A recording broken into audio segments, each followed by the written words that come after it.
আসসালামু আলাইকুম ওয়া রাহমাতুল্লাহি ওয়া বারাকাতুহু। সমস্ত প্রশংসা সেই মহান আল্লাহ তাআলার। আলহামদুলিল্লাহ। আমরা পরিবেশে অনেক সময় এমন অনেক ঘটনা দেখি, যেমন ধরেন আপনি ভাবছেন যে আপনার সমাজে এমন কিছু লোক আছে যাদের ব্যবহার, যাদের আচার আচরণ অনেক খারাপ, মানুষের সাথে দুর্ব্যবহার করে, অনেক সমাজে যেভাবে চলা উচিত তাদের থেকে অন্যরকম চলে এবং মানুষের চোখে তারা অনেক খারাপ আর কি। মানুষ তাদেরকে আলাদা নজরে দেখে তাদের খারাপ আচরণের কারণে, কারণ তারা অন্যান্য মানুষদের সাথে দুর্ব্যবহার করে। আর এ কারণে আপনি হয়তো ভাবছেন যে আমার মহান আল্লাহ তাআলা যিনি সঠিক বিচারক, তিনি এর কেন কোনো ক্ষতি কেন করছে না, এ কেন বিপদ আপদের মধ্যে পড়ছে না, এ তো দেখছি দিনের পর দিন আরও ভালোই আছে, সুখে আছে, খাওয়া দাওয়া ভালো, এদের সমস্ত দিক দিয়েই দেখছি উন্নত, অথচ ইনি সমাজে অনেক ক্ষতি করে মানুষের, তার ব্যবহার আচরণ খারাপ। বন্ধু, আপনার আমার প্ল্যানের সাথে আল্লাহর প্ল্যান নাও মিলতে পারে, আর আমার মহান আল্লাহ তাআলা জানে কার সাথে কখন কীরকম ব্যবহার করা উচিত। আমরা হয়তো ভাবছি, আপনি হয়তো ভাবছেন এই লোকের কেন আল্লাহ কোনো ক্ষতি করছে না, এই লোক এত খারাপ, সমাজে মানুষের সাথে এত দুর্ব্যবহার করে, তারপরেও কেন আল্লাহ এরা কোনো ক্ষতি করছে না। এইটা হয়তো আমি হয়তো ভাবছি, আর ভাবছি সে কেন এখনো সুখে আছে, আল্লাহ কেন তাকে কোনো রোগাক্রান্ত করছে না। সে বিরিয়ানি খাচ্ছে, মাছ মাংস, তার দিনের পর দিন তার উন্নতি হচ্ছে। বন্ধু, আর আপনার মাথায় চিন্তা আসছে আল্লাহ হয়তো কোনো সঠিক বিচার করছে না, ন্যায় বিচার করছে না। একটা কথা মনে রাখতে হবে, আমাদের যে চিন্তাধারা, আমাদের যে চিন্তা শক্তি, আমাদের ন্যায় বিচার থেকে আমার মহান আল্লাহ তাআলার ন্যায় বিচার অনেক উত্তম।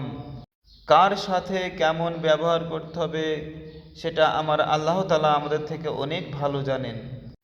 একটা কথা মনে পড়ে গেল, বলি, যখন আমার মহান আল্লাহ তাআলা আমাদের আদি পিতা আদম আলাইহিসসালামকে সৃষ্টি করেছিলেন, রূহ ফুঁকে দেওয়ার আগেই ফেরেশতাদের এবং সমস্ত জিন জাতিকে ডেকে বলেছিলেন যে আমি এই মানুষ সৃষ্টি করেছি, তো তোমরা একে সেজদা করো। তো তখন ফেরেশতারা বলেছিল, আমার আল্লাহ তাআলাকে বলেছিল যে এরা ফাসাদ সৃষ্টি করবে, আপনি একে সৃষ্টি করেছেন কেন, আমরা তো তোমার ইবাদত করছি। তো আমার আল্লাহ তাআলা বলেছিলেন যে আমি যা জানি তোমরা তা জানো না। তো তো আপনার আমার পরিকল্পনা, আপনার আমার চিন্তাধারা আমার আল্লাহ তাআলার চিন্তাধারার সাথে, আল্লাহ তাআলার পরিকল্পনার সাথে নাও মিলতে পারে সব সময়। আমার আল্লাহ তাআলা আপনার আমার থেকে অনেক ভালো জানে, আলহামদুলিল্লাহ, যে কার সাথে কেমন ব্যবহার করা উচিত কোন সময়ে। আলহামদুলিল্লাহ। আর এই যে আমি বললাম ফেরেশতারা দুনিয়ায় গিয়ে, ফেরেশতারা বলল যে এই আদম সন্তান ফাসাদ সৃষ্টি করবে। ফাসাদ কথার অর্থ হলো সমস্ত রকম খারাপ ব্যবহার বা খারাপ আচরণ করা, ঝগড়া ঝামেলা অশান্তি, মানে যত রকমের খারাপ ব্যবহার আছে তাকে ফাসাদ বলা হয়, মানে সমস্ত রকমের সমস্যার সৃষ্টি করবে, এরকম ব্যাপার আর কি।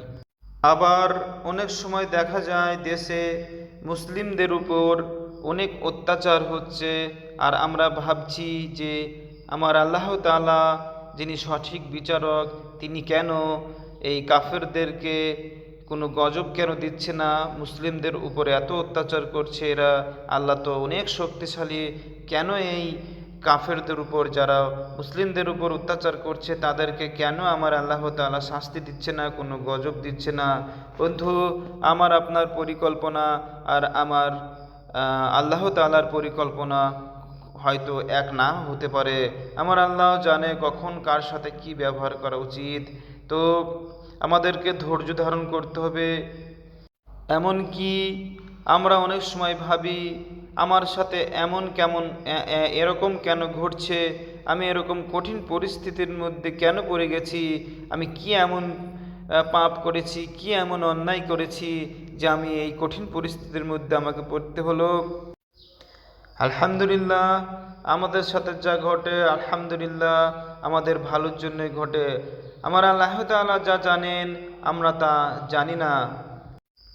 আমি এমন কিছু লোককে জানি যাদের মাসে ইনকাম মাসে না, প্রায় দিনে 1 লাখ, 1.5 লাখ, 3 লাখ এমন ইনকাম।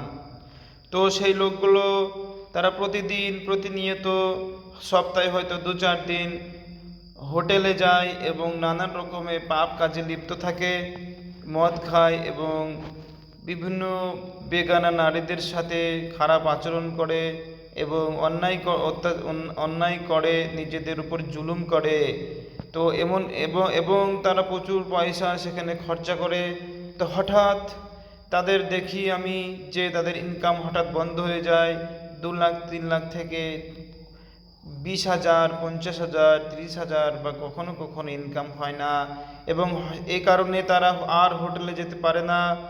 তো আর তারা সেই সময় ভাবছিল যে আমাদের কেন ইনকাম হচ্ছে না, আমরা কি করলাম, আগের মতো ইনকাম হচ্ছে না। এখন 20,000, 10,000, 15,000, কখনো কখনো ইনকাম হয়ও না, এমন কেন হচ্ছে। আর তাদের ইনকাম না হওয়ার কারণে তারা আর ডান্স বারে আর মেয়েদের সাথে নিয়ে আনন্দ ফুর্তি এগুলো আর তারা করতে পারে না। তো তারপর সে অনেক দেনায় জড়িয়ে যায়, এমনকি সে অনেক দেনাতে জড়িয়ে যায়, অনেক কর্জা হয়ে যায় তার। তো তখন সে ভাবতে থাকে আমার আল্লাহ তাআলা আমার সাথে কেন এমনটি করছে, এইভাবে তারা ভাবতে থাকে। তো যেহেতু তার কাছে আর পয়সা নেই, ইনকাম আগের মতো হয় না, তো তারপর থেকে সে আর এই খারাপ রাস্তায় আর যেতে পারে না, এইভাবে আর হোটেলে ঘুরতে পারে না, মদ খেতে পারে না। তো বিভিন্ন ধরনের খারাপ রাস্তা থেকে সে নিজেকে সরিয়ে নিয়ে আসতে বাধ্য হয়। তো আমি যেটা বলতে চাচ্ছি সেটা হলো, আজ যদি সে আগের মতো ইনকাম হতো তাহলে সে তার খারাপ রাস্তাটা এখনো পর্যন্ত ছাড়তো না। সে হয়তো আজও সেইভাবে একই রকমভাবে সেই খারাপ রাস্তায় চলতে থাকতো। তো বন্ধু, তার ইনকাম কমে যাওয়ার কারণে সে ভাবলো যে তার হয়তো ও তার ও সে ভাবলো হয়তো আল্লাহ আমাকে অনেক কষ্টের মধ্যে ফেলেছে। অ্যাকচুয়ালি বন্ধু, আল্লাহ ভালোই করেছে। তার কারণ সে যদি আজ ইনকাম করতো বেশি বেশি, তাহলে সে আরও পাপ কাজে লিপ্ত থাকতো। আস্তে আস্তে সে কম ইনকামের কারণে আস্তে আস্তে ধীরে ধীরে সে পাপ কাজ থেকে সরে এসছে। বন্ধু, সে অনেক ইনকাম না করার থেকে এখন অল্প ইনকাম করতে লাগলো।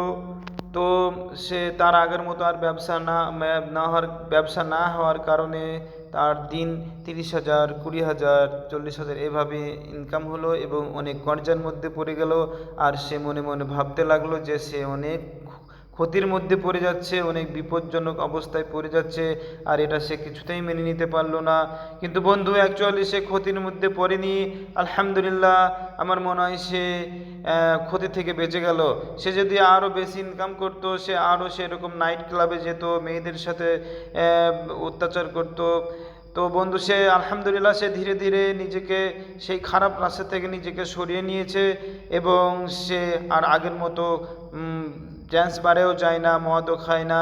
তো আলহামদুলিল্লাহ, আপনার আমার পরিকল্পনা আর আমার মহান আল্লাহ তাআলার পরিকল্পনা কখনো এক নয়। তো আমি এমন অনেক ছেলেদেরকে সাথে কথা চিনি যাদের বয়স 17-18 বা 17-18 থেকে 25-এর মধ্যে, এরকম 25-30। আজ যদি তাদের কাছে অনেক টাকা থাকতো, তারা অনেক খারাপ রাস্তায় জড়িয়ে পড়তো, অনেক রকম খারাপ আচরণ করে ফেলতো। তো তাদের কাছে টাকা পয়সা না থাকার কারণে তারা আলহামদুলিল্লাহ অনেক খারাপ রাস্তা থেকে সরে আছে। যদি তাদের কাছে টাকা থাকতো, এই 17 থেকে 25-এর মধ্যে বা 30-এর মধ্যে যে ছেলেরা এদের কাছে যদি অনেক টাকা পয়সা থাকতো, আমার মনে হয় তারা অনেক খারাপ রাস্তায় চলে যেত। তাদের কাছে পয়সা না থাকার কারণে আলহামদুলিল্লাহ অনেক রকমের খারাপ রাস্তা থেকে বেঁচে গেছে। সুবহানাল্লাহ। তো বন্ধু, আপনার আমার পরিকল্পনা আর আমার মহান আল্লাহ তাআলার পরিকল্পনা হয়তো এক নাও হতে পারে। আমি এরকমটা দেখেছি, সন্তানের মৃত্যুর কারণে বাবা মা আল্লাহ তাআলাকে দোষারোপ করে, নাউজবিল্লাহ। এরকমটা যেন না করে। তারা ভাবে যে আল্লাহ কেন আমার সন্তানকে এই অল্প বয়সে মৃত্যু দিল, আল্লাহ কেন আমার সাথে এমনটি করলো। আমি এমনটাও দেখেছি, স্বামীর মৃত্যুর কারণে তাদের স্ত্রীরা এমন আচরণ করে যে কেন আল্লাহ তাআলা আমার সাথে এমন করলো, কেন আল্লাহ তাআলা আমার স্বামীকে এখন মৃত্যু দিল। এরকম তো অনেক দেখা যায়। তো এই অবস্থায় অনেকে আমার আল্লাহ তাআলাকে দোষারোপ করে, নাউজবিল্লাহ। আমরা এ থেকে যেন দূরে থাকি, আল্লাহকে দোষারোপ না করি। আল্লাহ আমাদেরকে ক্ষমা করুক, কারণ আমাদের মৃত্যুর জন্ম আমার আল্লাহ তাআলা অনেক আগে থেকেই লিখে রেখেছে। আমরা যেন নিজেকে ধৈর্য ধারণ করতে পারি আর এভাবে দোষারোপ না করি, কারণ আমার আল্লাহ তাআলা ভালো জানেন যে এই আমার পরিকল্পনা আপনার কল্পনা সাথে আমার আল্লাহ তাআলার পরিকল্পনা এক নাও হতে পারে। আল্লাহ আমাদের সাথে যা করেন তা আমাদের ভালোর জন্যই করেন। এই পৃথিবীতে আমরা একটা পরীক্ষার জন্যই আমাদেরকে আমার মহান আল্লাহ তাআলা পাঠিয়েছেন। আমরা যে কোনো কঠিন পরিস্থিতিতে আল্লাহ তাআলা আমাদেরকে ধৈর্য ধরার ক্ষমতা দান করুন, আমিন। আমরা যে কোনো বিপদ আপদে যেন এমনটি না বলি, বেশি নিজের অন্তরকে এভাবে কষ্ট না দিই যে আমার আল্লাহ আমার সাথে এমনটি কেন করলো, কেন আমার সাথে এমন হলো, এইভাবে বারবার বলে নিজেকে অন্তরকে কষ্ট না দিই। কেন আমার সাথে এমন ক্ষতি হলো, এইভাবে চিন্তা করে বারবার এভাবে চিন্তা করে নিজের অন্তরকে যেন কষ্ট না দেই, নিজেকে যেন কষ্ট না দেই। এমনকি অনেকে আত্মহত্যা পর্যন্ত করে ফেলে, ধৈর্য ধারণ করতে পারে না। আলহামদুলিল্লাহ, আমাদের সকলকে আমার মহান আল্লাহ তাআলা যেন ধৈর্য ধারণ করার ক্ষমতা দান করুন, আমিন। আপনার পরিকল্পনার সাথে আমার পরিকল্পনার সাথে আল্লাহর পরিকল্পনা এক নাও হতে পারে। আমরা একটা ঘটনা নিশ্চয় জানি, ইয়াকুব আলাইহিসাল্লাম, যিনি তিনার সন্তান ইউসুফ আলাইহিসাল্লামকে হারিয়েছিলেন খুব ছোট। যখন ইউসুফ আলাইহিসাল্লাম ছোট ছিলেন, তিনার পিতা ইয়াকুব আলাইহিসাল্লাম ওনাকে হারিয়েছিলেন, নিজের কাছ থেকে অনেক দূরে চলে গেছিল। বলুন তো, ইয়াকুব আলাইহিসসালাম ছিলেন একজন নবী। তিনি কি এমন অন্যায় করেছিলেন, কি এমন পাপ করেছিলেন যে তিনি তার সন্তানকে হারাতে হয়েছিল? এমনকি সন্তানের শোকে তিনার দুটি চোখ অন্ধ হয়ে গিয়েছিল। অবশ্যই পরে সন্তান ফিরে পেয়ে চোখ ভালো হয়ে গিয়েছিল। এবং তেনার সন্তান ইউসুফ আলাইহিসসালামকে শিশু অবস্থায় কুয়োতে নিক্ষেপ করা হয়েছিল। বলুন তো, একজন অল্প বয়সের 10-12 বছরের সন্তান কি এমন অন্যায় করতে পারে যাকে কুয়োতে নিক্ষেপ হতে হয়েছিল? এমনকি ওনাকে অনেক পরে কারাদণ্ড দেওয়া হয়েছিল। বলুন তো, কি এমন কোনো অন্যায় ছাড়াই কারাদণ্ড দেওয়া হয়েছিল? তো বন্ধু, আমার পরিকল্পনা আপনার পরিকল্পনার সাথে আমার আল্লাহ তাআলার পরিকল্পনা সবসময় এক নাও হতে পারে। আমার আল্লাহ তাআলা আমাদের সাথে যা করে আলহামদুলিল্লাহ আমাদের ভালোর জন্যই করে, এবং এটা মেনে নিতে হবে। তো এবং আমরা যেন অন্তরের দিক থেকে বারবার ভেঙে না পড়ি যে কেন আমার সাথে আল্লাহ তাআলা এমনটি করলো, কেন আমার এমন ক্ষতি হলো, কেন আমি কি এমন অন্যায় করলাম যে আমার আল্লাহ তাআলা আমার সাথে এমন আচরণ করল, এমনটি আমার সাথে আমি কেন ক্ষতিগ্রস্ত হয়ে পড়লাম, অনেক ক্ষতির মধ্যে কেন পড়লাম। যত দিন যাচ্ছে, যত সময় গড়াচ্ছে, ততই আমি অনেক পেরেশানির মধ্যে পড়ে যাচ্ছি। এমনটি ভেবে ভেবে নিজেকে যেন বারবার কষ্ট না দিই, আমরা যেন ধৈর্য ধারণ করতে পারি। আমাদেরকে আমার আল্লাহ তাআলা ধৈর্য ধারণ করার ক্ষমতা দান করুন, আমিন। আমাকে আপনার জীবনের সমস্ত গুনাহ খাতা আল্লাহ তাআলা মাফ করুক। আপনার সমস্ত গুনাহ খাতা আল্লাহ মাফ করুক। জীবনের সমস্ত গুনাহ খাতা আল্লাহ মাফ করুক। আমাদেরকে আল্লাহ সঠিক রাস্তায় চলা তৌফিক দান করুক এবং সঠিক রাস্তায় চালিয়ে নিক। যে রাস্তায় চললে আমার আল্লাহ তাআলা আমাদের প্রতি খুশি হবে, সেই রাস্তায় আমার আল্লাহ তাআলা আমাদেরকে চালিয়ে নিক।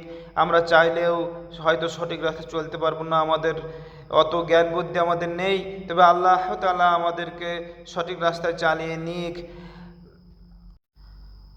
আমরা পাপ কাজ করতে যেমন খুশি আনন্দ উপভোগ করে থাকি, আমাদের যেন বিপরীতটা হয়। পাপ কাজ দেখলে বা সেরকম কোনো চিন্তা ভাবনা মাথায় আসলে আমাদের জন্য পাপ কাজের প্রতি ঘৃণাবোধ হয় এবং ভালো কাজ করে আমরা যেন সুখ অনুভব করতে পারি। আল্লাহ আমাদের সে তৌফিক দান করুন। আমাদের প্রত্যেকের জীবনের সমস্ত গুনাহ খাতা মাফ করুক এবং আমাদেরকে সঠিকটা বোঝার তৌফিক দান করুন। আমিন। আর এই কথার মধ্যে আমার হয়তো অনেক ভুল ত্রুটি হতে পারে, মানুষ মাত্রই ভুল হয়, তো আমার আল্লাহ তাআলা আপনাকে এবং আমাকেও ক্ষমা করুক। আমার কথার মধ্যে অনেক ভুল হতে পারে, সেগুলো আমার আল্লাহ তাআলা আমাকে ক্ষমা করুক এবং সঠিক জ্ঞান দান করুন। আমিন। জীবনে প্রতিটা মুহূর্ত যেন সঠিক রাস্তায় চলতে পারি, সেই তৌফিক আল্লাহ আমাদেরকে দান করুক এবং আমাদের যাদের যা ভুল ত্রুটি হয়েছে সেগুলো যেন আল্লাহ মাফ করুক, সঠিক রাস্তা চলা তৌফিক দান করা। আমিন। আসসালামু আলাইকুম ওয়া রাহমাতুল্লাহি ওয়া বারাকাতুহু।